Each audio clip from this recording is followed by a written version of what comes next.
বাবা, যদি এই চিঠিটা পড়িস তাহলে হয়তো আমি নেই। মন খারাপ করিস না, তুই ভালো মানুষ হয়েছিস, এইটাই আমার সবচেয়ে বড় সাফল্য। এই পৃথিবীতে কিছু মানুষ থাকে যাদের ভালোবাসা কখনো শব্দ খোঁজে না, তারা শুধু অপেক্ষা করে।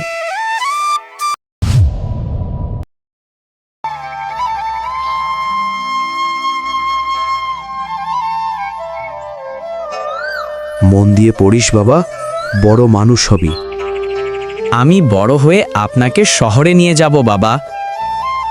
সেই প্রতিশ্রুতি সময়ের ভিড়ে কোথায় যেন হারিয়ে গেল। আপনার ছেলে তো অনেক বড় চাকরি করে, ফোনও দেয় না। ব্যস্ত থাকে, বাবা তো বোঝেই। বাবারা কখনো অভিযোগ করে না, তারা শুধু অপেক্ষা করে।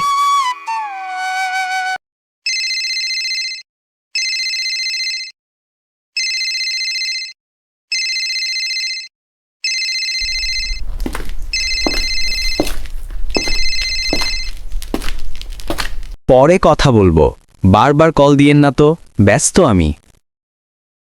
বাবা আবার ফোন দিচ্ছে?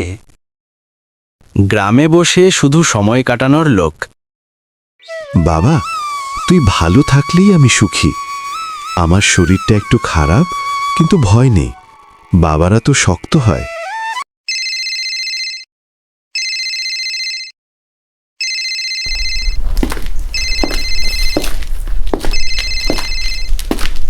আপনি কি রাহুল বলছেন?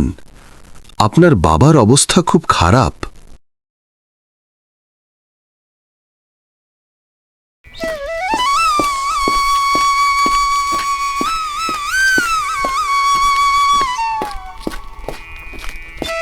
রাহুল দৌড়ে গ্রামে পৌঁছায়। বাড়ির দরজা খোলা। ঘরে ঢুকে দেখে বাবা নিথর, পাশে রাখা খাম, শেষ চিঠি।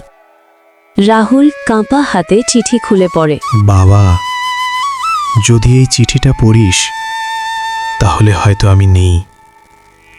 মন খারাপ করিস না, তুই ভালো মানুষ হয়েছিস, এইটাই আমার সবচেয়ে বড় সাফল্য।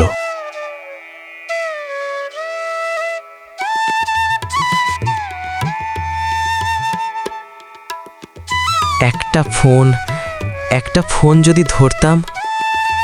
যাদের জন্য আমরা সময় পাই না, একদিন তারাই সময়ের বাইরে চলে যায়।